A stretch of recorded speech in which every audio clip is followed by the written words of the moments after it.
Alors, bonsoir, bonjour tout le monde. Bienvenue à ce deuxième épisode du podcast des effondristes du Québec, mais qui a changé de nom. En fait, maintenant, on s'appelle officiellement les Pissenlits.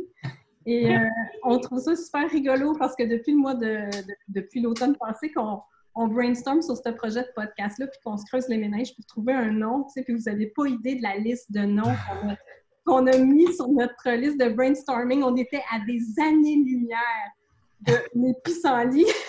On n'aurait jamais deviné que ça aurait été ça notre nom.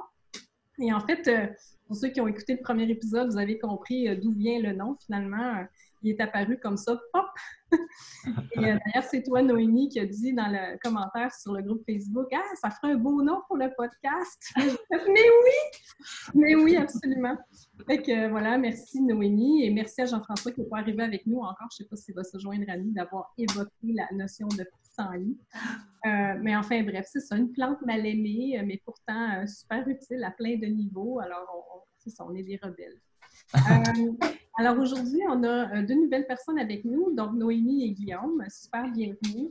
On est vraiment excités de vous avoir avec nous. Et en fait, on a voulu les inviter parce que le témoignage que Noémie a écrit suite au premier épisode sur le groupe Facebook nous a beaucoup interpellés et nous a donné envie de jaser avec vous autres sur le thème de sortir du système. Fait que c'est ce qu'on propose comme thématique ce soir. Et si tu es d'accord avec ça, Noémie, j'aimerais bien lire à voix haute, juste pour fin de mémoire, le commentaire que tu as écrit. Parce que c'est ça, ça date du 15 février, autour de cette date-là. Ça fait déjà presque un mois, on est le 13 mars aujourd'hui. On serait curieux de savoir si c'est encore d'actualité. S'il y a des choses qui ont changé depuis, tu sais, ça se peut que ça ait changé, là. En tout cas, on va voir. Alors, ce que tu as écrit, c'est « Mon action perso, 3 semaines après la conférence atelier de septembre, je suis partie de mon emploi pour 1 an en sabbatique sans solde. Je me suis donné comme défi de ne pas travailler du tout dans mon domaine, celui de la santé, pour découvrir d'autres choses, être réceptive à d'autres opportunités d'apprentissage ou de rencontres et surtout pour reprendre possession de mon temps. Ça m'a permis d'être libre pour partir avec Guillaume Bazir afin de nous installer à Rimouski. Pour vivre plus simplement et pouvoir créer du lien humain de proximité, pour fuir les trop nombreuses distractions et tentations à la consommation de Montréal, pour nous rapprocher de petites communautés potentielles ou vivre autrement, et surtout pour nous plonger dans un environnement où il est plus facile, selon nous, de passer de la théorie à la pratique. Notre cerveau commence à surchauffer à force de lecture et d'écoute de documentaires et conférences de toutes sortes. No wonder. Dans quelques jours, on va aller expérimenter la vie d'éco-village pour 2 semaines, puis 6 mois si tout se passe bien. Cet éco-village est en revenu partagé. Il cultive, transforme et ont un petit marché, donc il y aura beaucoup d'apprentissage au niveau du travail de la terre. J'y connais presque rien, alors ce sera une belle immersion. Mon défi à court terme sera la communication, la prise de décision et la vie en petits groupes, d'accueillir les gens dans leurs différentes façons de penser et de lâcher prise par rapport aux situations qui ne seront évidemment pas parfaites. Ah! Mon défi à moyen terme, prolonger ma sabbatique à perpétuité pour m'éloigner de plus en plus du système et y participer de moins en moins. Alors, dites-nous, est-ce que c'est encore vrai tout ça? Pas? Ou qu'est-ce qui a changé? Ou...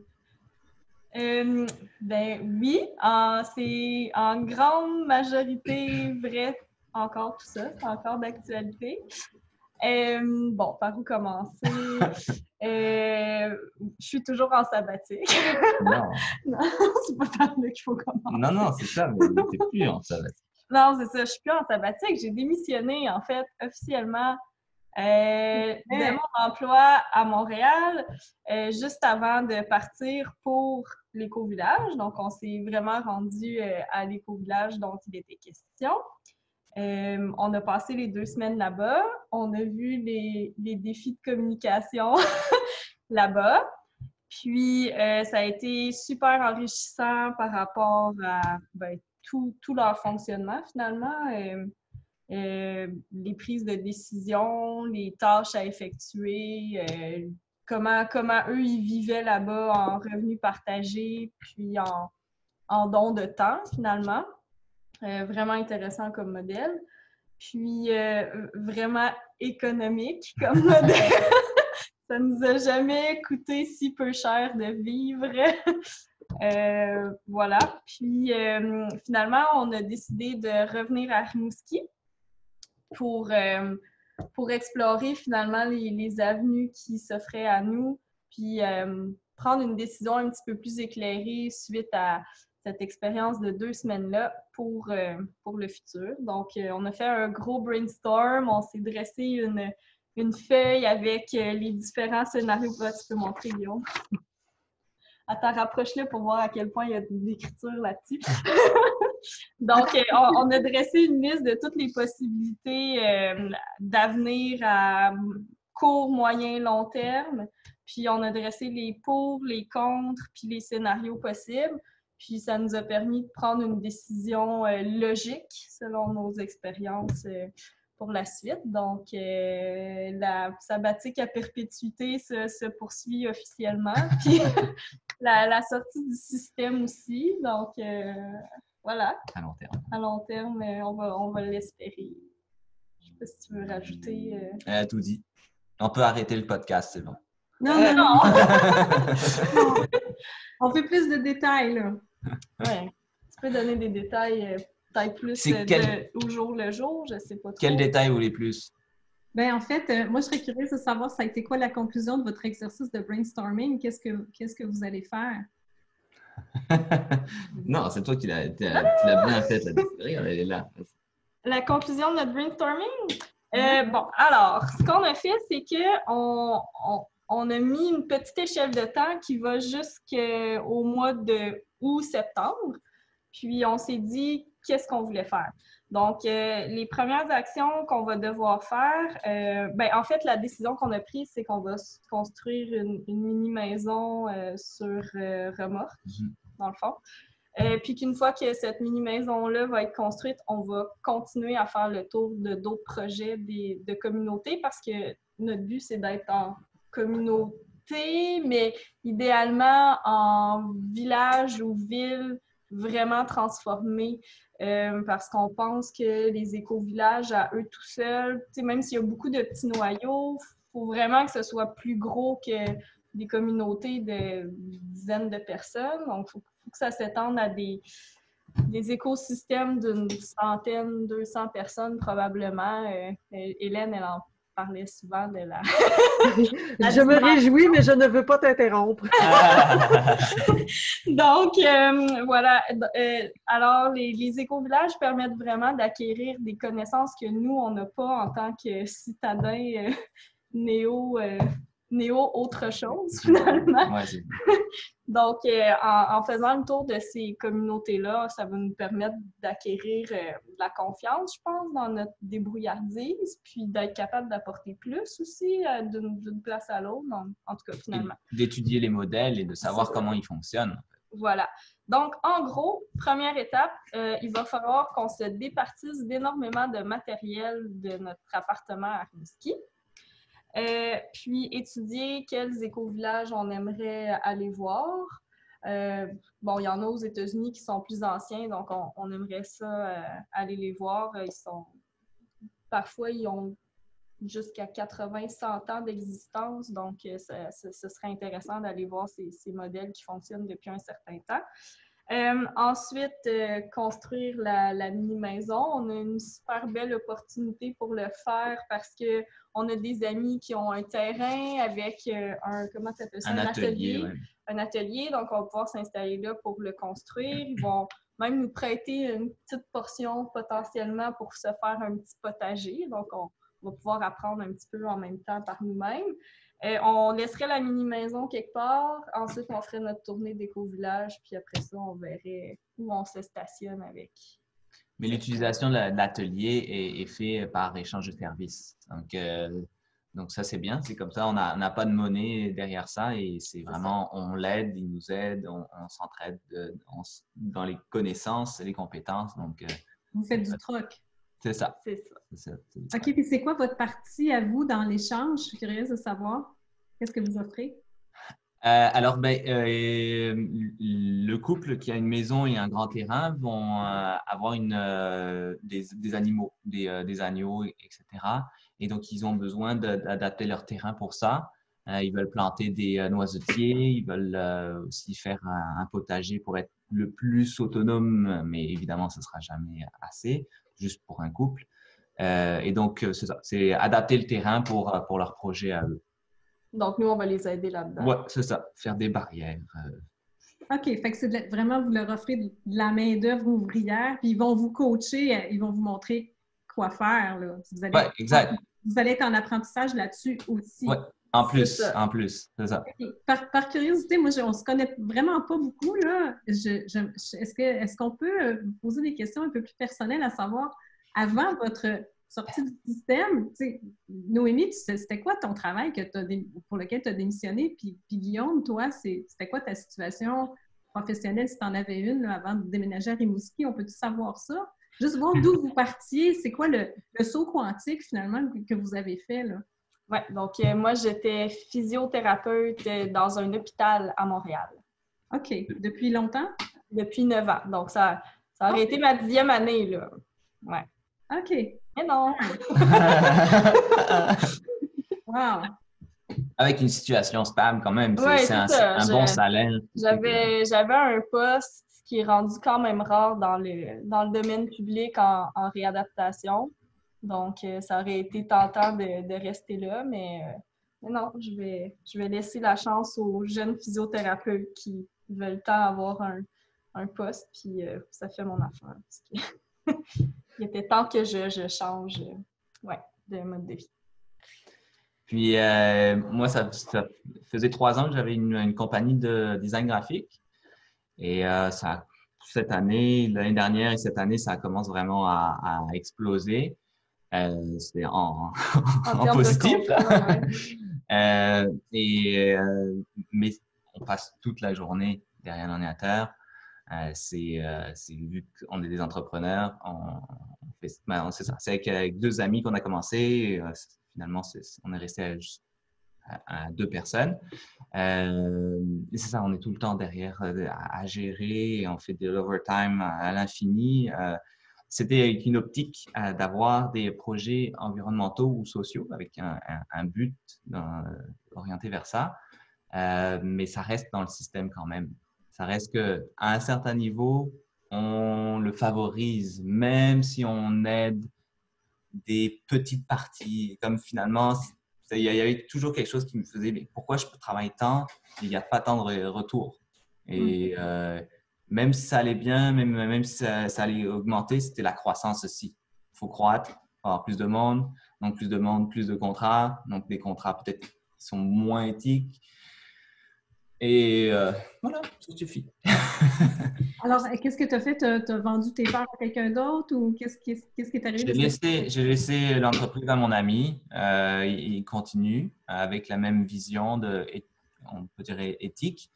C'est lui qui prend les décisions et tout ça. Je n'ai pas vendu de parts. Il n'y a pas d'argent derrière ça. C'est juste continue le projet. Moi, je prends une autre direction. Puis, si je peux ajouter par rapport à ma prise de décision de quitter la réadaptation en milieu public, c'est parce que j'assistais vraiment de l'intérieur à un effondrement du système de santé. Ah oui. Puis là, on le voit un peu, là, ces temps-ci, à travers le monde avec le coronavirus. Hein? Ouais, c'est ça. Donc, le système de santé fonctionne en flux tendu comme tout le reste des systèmes avec la globalisation. Donc, il y a peu de marge de manœuvre pour répondre à n'importe quel problème. Puis, c'était quand même récurrent dans mes journées de pratique de devoir gérer des situations qui ne devaient pas se produire. Donc, c'est ça. Oui, il y avait comme une perte de sens. Ouais. Donc, autant de ton côté, Noémie, que de ton côté aussi, Guillaume, ça faisait plus de sens de passer tes journées devant l'ordinateur à t'ouvrir les veines pour des projets éthiques, mais d'être prisonnier quand même de ce travail-là. Absolument. En tout cas, si je peux intervenir, moi, ça m'encourage quand même beaucoup parce que quand j'avais votre âge, euh, les, les, euh, les pistes de sortie du système, je les voyais vraiment pas tellement, là. Puis, je trouve ça intéressant comment même, Guillaume, tu dis que ce que tu fais, même en le faisant pour des compagnies éthiques et tout, euh, tu continues de trouver que tu es trop engagé dans le système, alors que moi, j'ai travaillé en haute finance pendant tellement d'années, en sachant que je travaillais, j'aime répéter que je travaillais pour l'Empire du Mal, là. Mais c'était vraiment ce que je disais à l'époque aussi, mais que il y avait tellement personne autour de moi, je voyais tellement pas de porte de sortie que quelque part, je comprenais aussi que c'était pas juste moi, mon petit boulot, qui faisait que le système allait pas s'effondrer. Donc, j'avais besoin de vivre un peu comme tout le monde. Puis, tout mon focus était justement pour essayer de ramasser quelques sous pour faire ce que j'ai fait aujourd'hui. Puis, finalement, ce que je dis tout le temps, c'est que ça n'a pas fonctionné tant que ça parce que ramasser des sous à faire quelque chose que tu n'aimes pas, puis quand tu penses que tu travailles pour le mal, ça ne fonctionne pas tellement bien. J'aurais peut-être un autre commentaire par rapport au système aussi. C'est pas évident de vouloir en sortir parce que dans plein de situations, on se retrouve confronté à des réglementations, ne serait-ce que pour justement, c'est assez particulier qu'on soit à notre deuxième podcast, la journée où justement la radio, parce que moi, j'écoute pas la télé, là, mais j'ai entendu un peu à la radio parce que je l'allume de temps en temps. On ne parle que du COVID-19. Et en passant, je ne sais pas qui est-ce qui a décidé de féminiser un virus. C'est devenu la COVID-19. En tout cas, je pose la question comme ça m'intrigue. Et il y a tellement... ça me ramène toujours à cette question-là. Le système essaie de nous faire croire qu'on est des êtres vivants, puis que dans la vie, la mort n'existe pas, puis qu'il faut l'éviter à tout prix. Ouais. Là, on est vraiment confronté à ça. On passe notre temps, on entend que pour l'économie, il faut grossir, il faut grandir, mais en même temps, on entend de l'autre côté qu'il y a trop de monde sur la planète.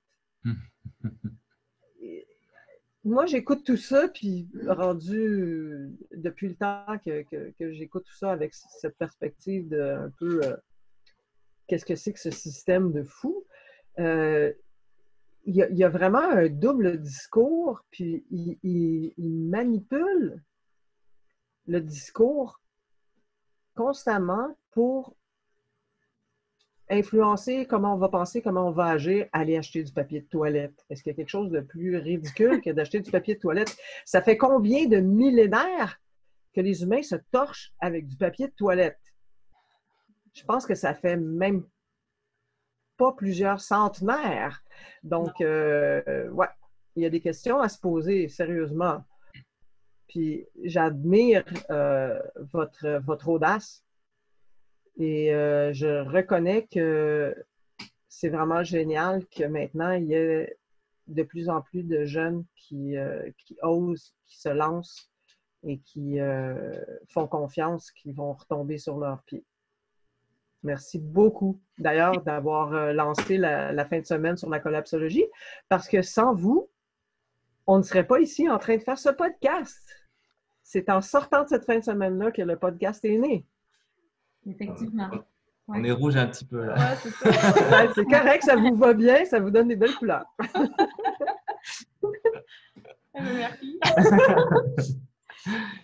Merci. Si on peut peut-être rebondir sur le mot audace, d'autres personnes ont dit à peu près les mêmes mots similaires. Et je pense que c'est Noémie qui le dit très bien, plutôt que moi, hein, par rapport à l'audace. Le courage? Ouais, le courage. Ah oui, c'est ça. C'est que quand on a quitté nos emplois respectifs, il y a beaucoup de gens qui nous ont dit « Ah, wow, vous êtes vraiment courageux de faire ça! » Puis nous, on ne se sentait pas courageux du tout, on était juste tannés. C'est ça, donc on voit vraiment pas ça comme du courage, on voit ça comme une nécessité. Donc... C'était obvious. Je vous comprends tellement, je l'ai tellement entendu. Ça, puis la prochaine affaire qui va vous arriver, c'est les gens vont dire que vous êtes inspirant. Oui. Moi, ça fait quelques années que je l'entends, puis je le saisis encore pas tout à fait, je crois. Mais on le fait vraiment par nécessité, par conviction. C'est ça, oui. Puis c'est un chemin. La façon dont je vois ça, c'est dans le fond, le fruit était mûr. Fait que c'est comme si les pommes pas mûres regardent les pommes mûres qui tombent en bas de l'arbre puis qui disent « Oh, que vous êtes inspirant! »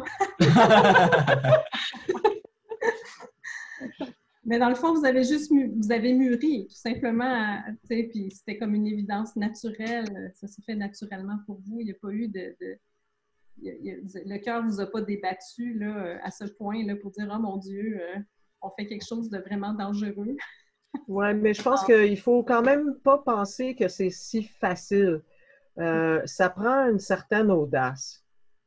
Parce qu'on est tellement...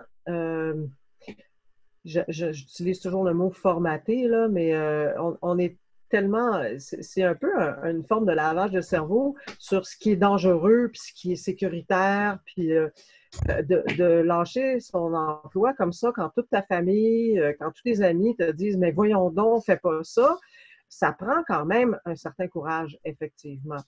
Sauf que pour la personne qui le vit, en tout cas pour moi à l'époque, puis je le comprends, c'est ce que j'entends de Noémie et Guillaume, c'est que ça devient tellement évident que c'est la seule chose à faire.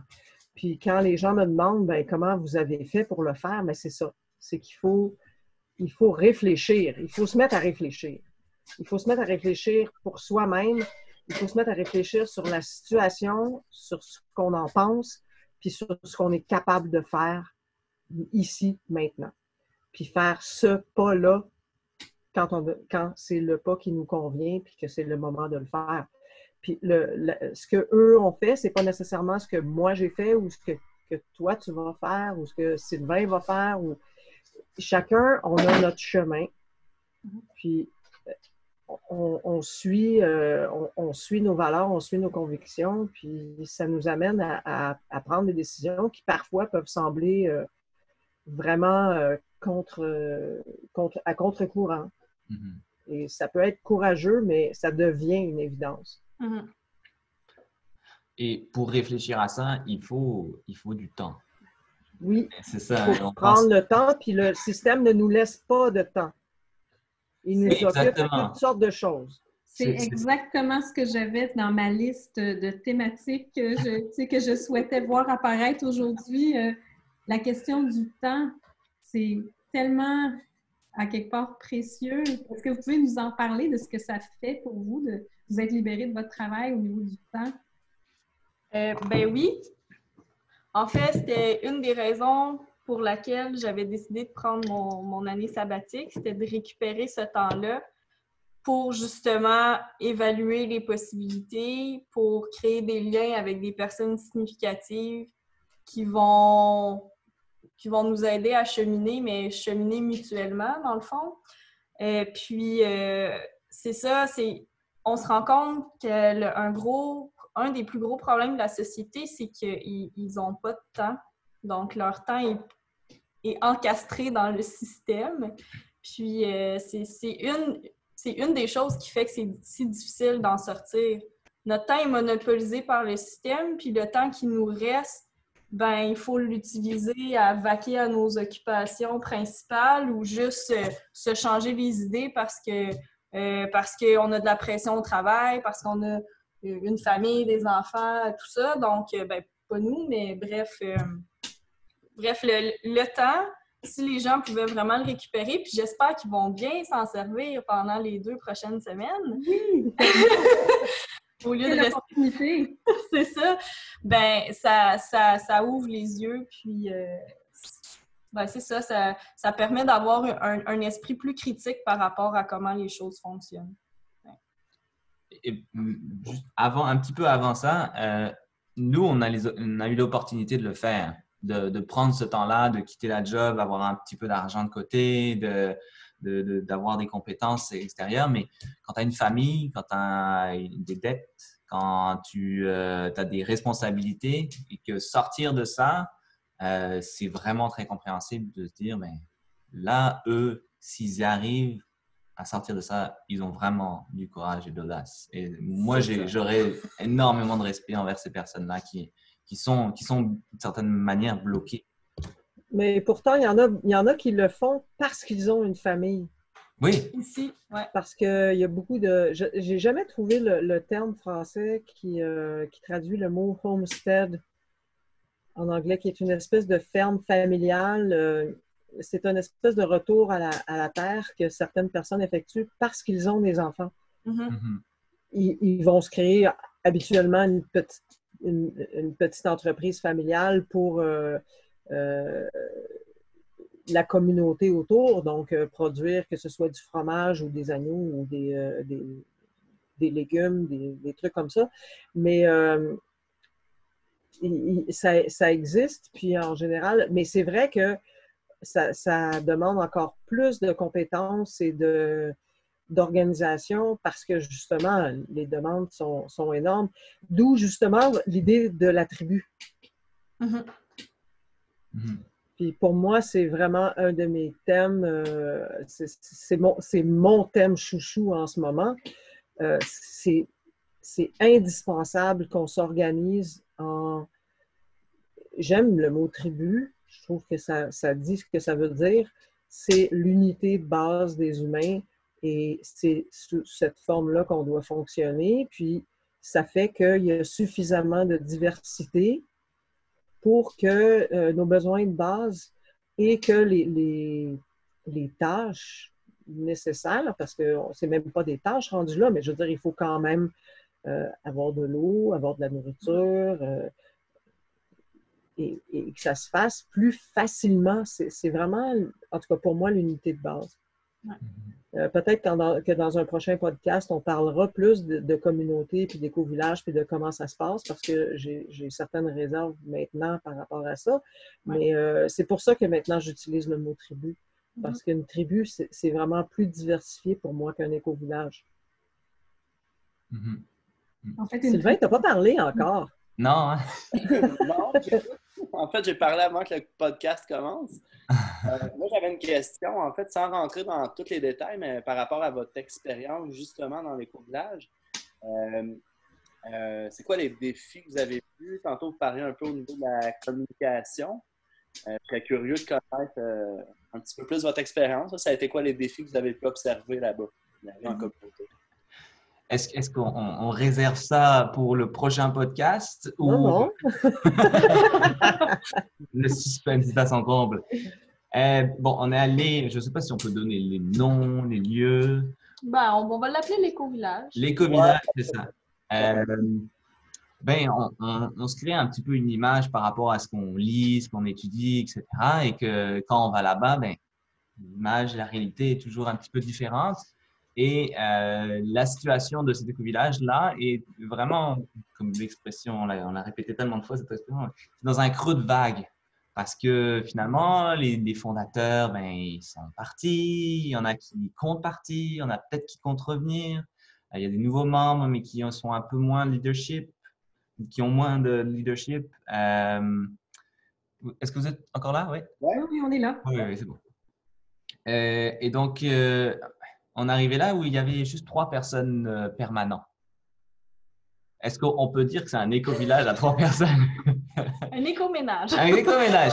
Oui, c'est ça. Il y avait quand même des enfants dans un des membres permanents qui avait 2 enfants. C'est un homme séparé.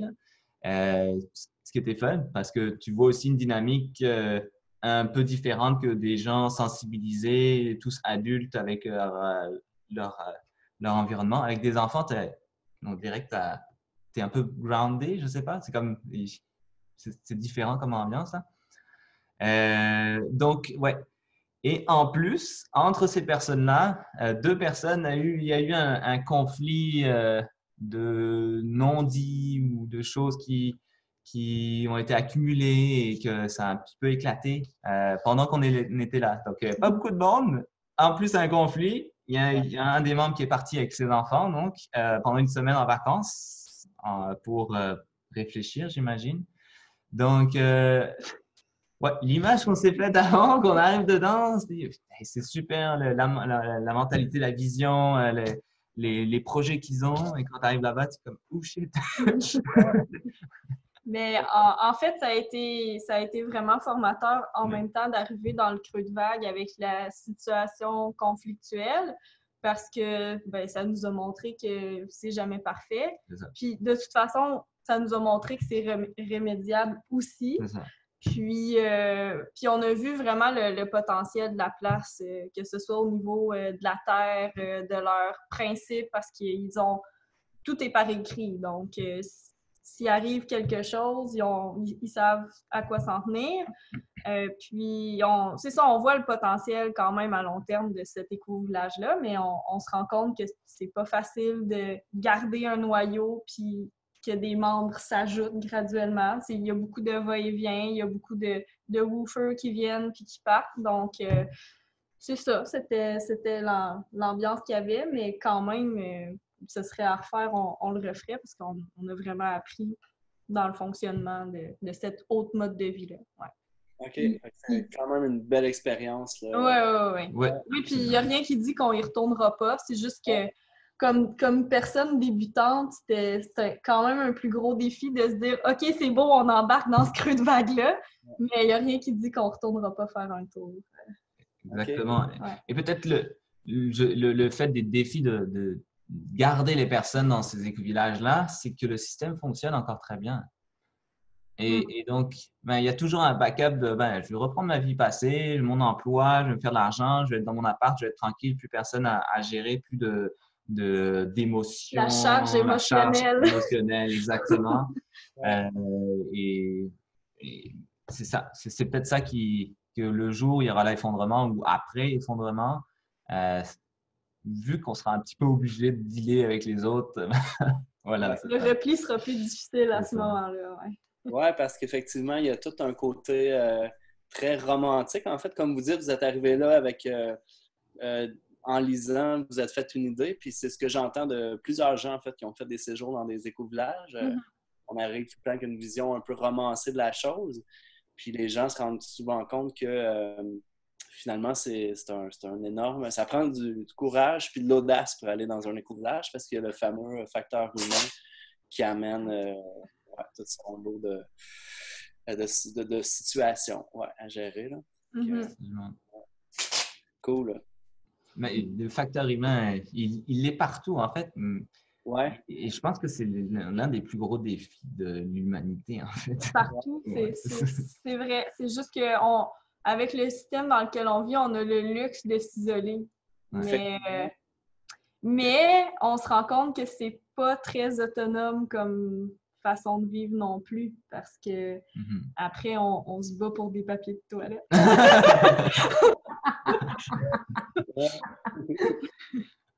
Effectivement. Il y a tout un gros paradoxe. Ouais. Il y a beaucoup de gens, dont moi, qui ont, en tout cas, beaucoup de gens qui veulent sortir du système, puis en même temps, c'est de se plonger au cœur d'une expérience humaine quand même challengeante, là, d'aller vivre à proximité d'autres gens comme ça. Ouais, fait que c'est tout c'est un beau paradoxe ça, qu'on a. Est-ce qu'on a perdu Hélène, Marie-Jacques? Oui, on a perdu Hélène. Okay. Puis, je sais pas... tiens, je pense qu'Hélène revient.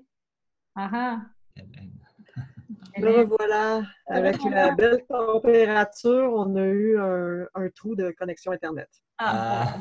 Écoute, j'ai manqué tout ça, il va falloir que j'aille écouter le podcast. On va avoir au moins une auditrice. C'est déjà ça. Je pense qu'on va en avoir plus que ça parce que je parlais aujourd'hui à quelqu'un de Radio-Canada qui voulait savoir justement, puis qui vous a parlé, Noémie et Guillaume. Ah, ben oui! Oui, Marianne. Marianne, c'est ça. Et donc, elle me posait la question, il y a de plus en plus d'intérêt pour pour la situation, ben, les situations qui se développent un peu partout dans le monde. Puis elle me demandait si je trouvais ça encourageant. Oui, mais dans les limites que ça a par rapport au fait que maintenant, par rapport à quand j'ai commencé à penser à ça, que maintenant, on est vraiment plus près des problèmes que ça va engendrer qu'il y a 30 ans, disons, 40 ans. Oui, la marmite comme Alors, bon, je vais vous laisser continuer parce que j'en ai manqué un petit bout. Je pense qu'on avait complété sur l'expérience à l'éco-village. Ouais, moi, ce que j'ai retenu, c'est en fait votre conclusion par rapport au fait que, étant donné que le système fonctionne encore pour l'instant, c'est trop facile de pouvoir se replier dans son appartement chez soi tout seul pour ne pas avoir à dealer avec les conflits, le trop-plein d'émotions, de la vie en communauté. Fait que les gens t'offrent pas la run, ou en tout cas, il y a un roulement qui est plus facile. Fait que c'est un petit peu cette conclusion-là qu'on avait, Hélène, là, par rapport à un des défis là, des éco-communautés, ou en tout cas des communautés intentionnelles. Là. Quand ça va vraiment chauffer puis que le système va s'écrouler, on n'aura plus le choix de faire face à la musique d'une certaine façon. Là. Fait que ça va changer la donne. Mais c'est sûr qu'il y a différents modèles de communautés internationales. Ah, ben, elle a perdu encore la connexion. Ah, elle revient. Oh! C'est comme l'effondrement, peut-être. Ouais, ça commence.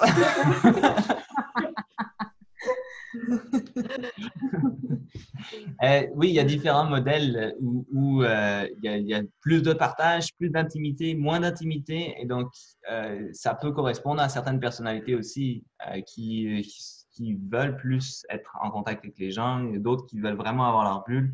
Et ça peut être adapté en fonction de l'envie, des créations de nouveaux projets où chacun a vraiment son modèle et que ce ne soit pas uniforme. De toute façon, on va peut-être en parler plus tard, mais il n'y a pas de modèle uniforme.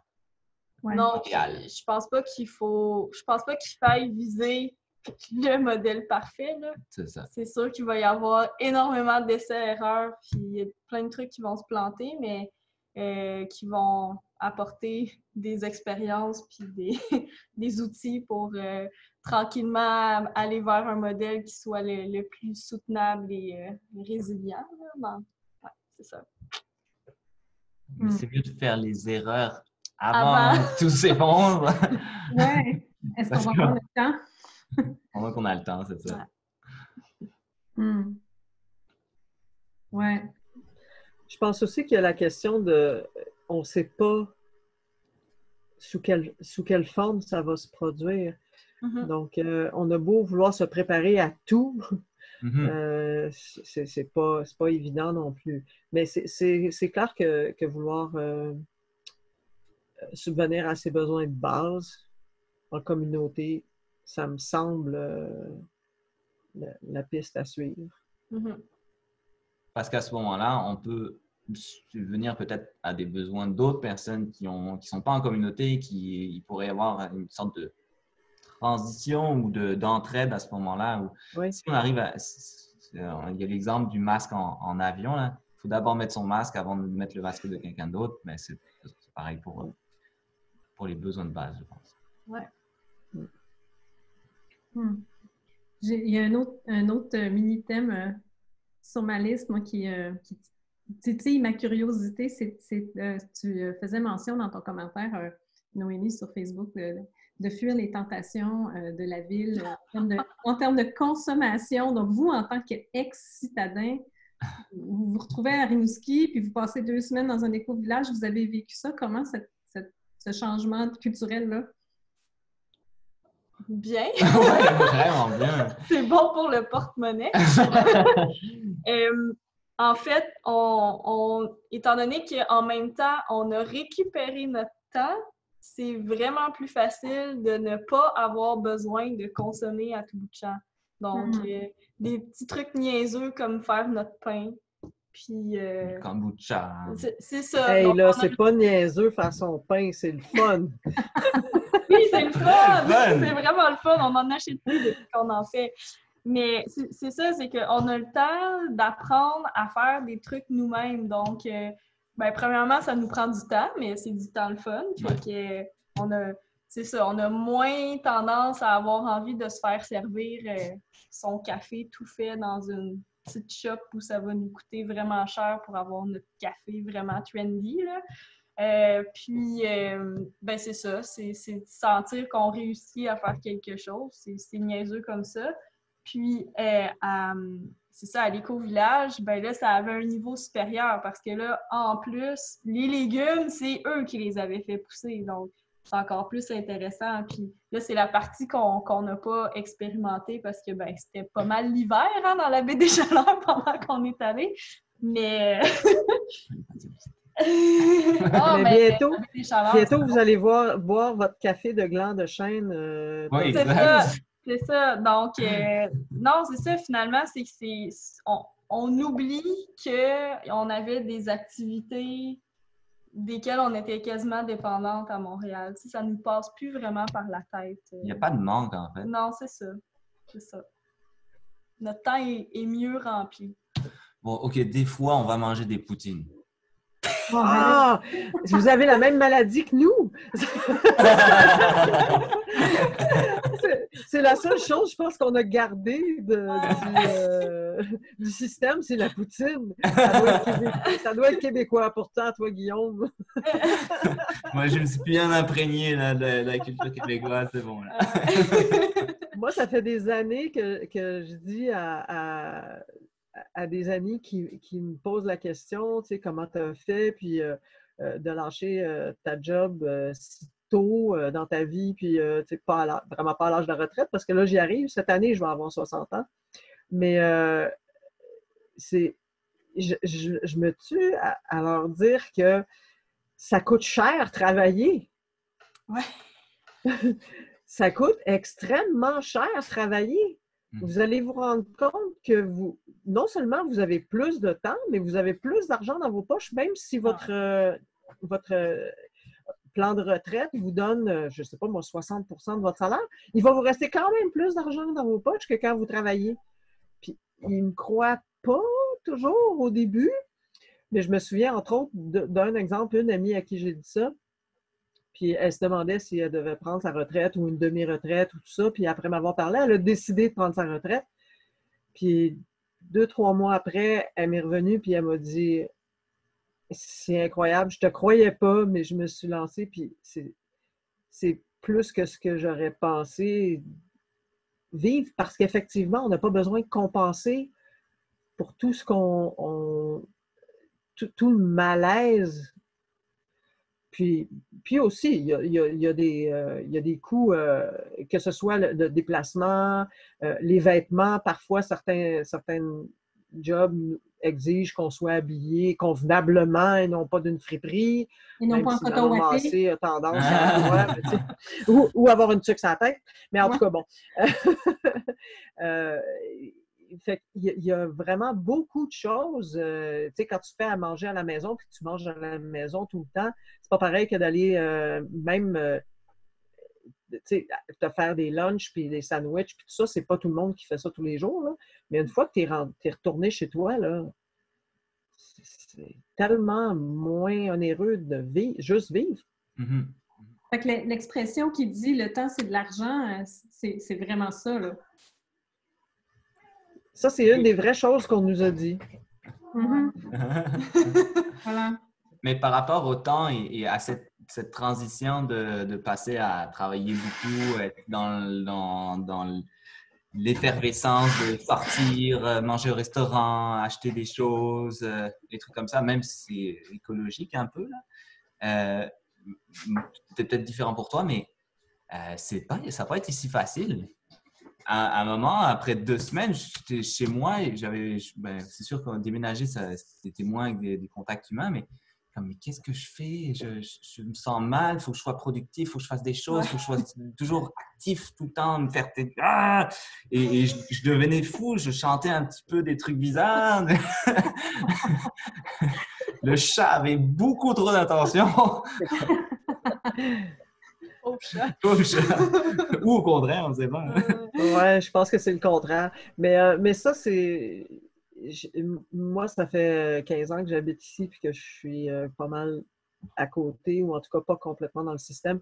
Puis ça m'arrive encore parce que je pense que ça fait partie du formatage qu'on a que si on est juste assis à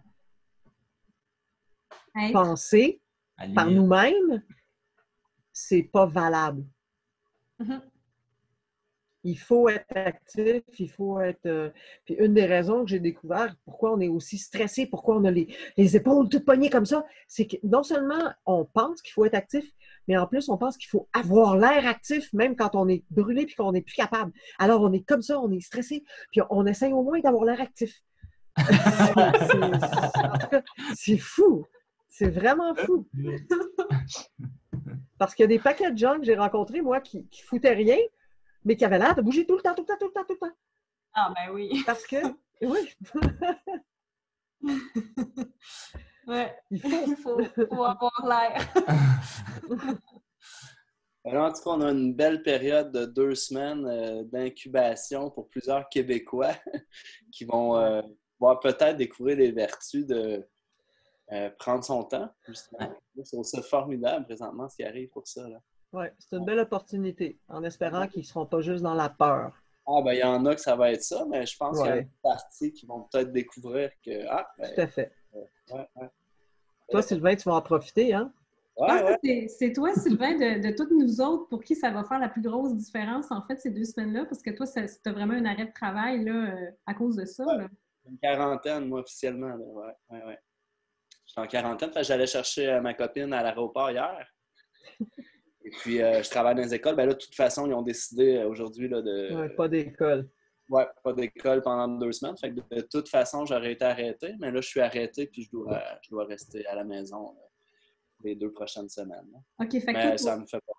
Ouais, tu as 2 raisons d'être en arrêt de travail. C'est à cause de l'école où tu travailles, plus Carmen qui arrivait de Roumanie, d'où ce qu'elle ouais, de Roumanie. OK. Ouais, puis c'est quand même assez drôle parce qu'à l'aéroport, en tout cas, c'est des détails, mais ils leur ont rien dit. Carmen n'était pas au courant que fallait qu'elle se et tout. Là. Ouais, il y a un gros manque de communication. Là. Ouais. Wow. Ouais. OK. Alors, est-ce que il est déjà 7h20, pensez-vous qu'on a fait le tour pour asseoir, en tout cas du moins sur la question de sortir du système, ou y a-t-il quelque chose de juteux qu'on a échappé? Ouais, on pourra toujours y revenir dans un autre podcast. Je pense qu'on est parti pour un petit bout parce que c'est... En tout cas, moi, j'adore ça, cette formule-là, puis de pouvoir discuter en groupe comme ça. Puis j'espère qu'il va y avoir plein d'autres gens qui vont se joindre à nous et qui vont partager ces discussions-là parce que c'est vraiment intéressant. Puis je suis absolument convaincue qu'il y a plein de monde qui ont plein d'initiatives puis de choses à dire. Puis ça va aider tout le monde. Moi, je cherche ma tribu, tout le monde cherche sa tribu. Puis, on va se trouver.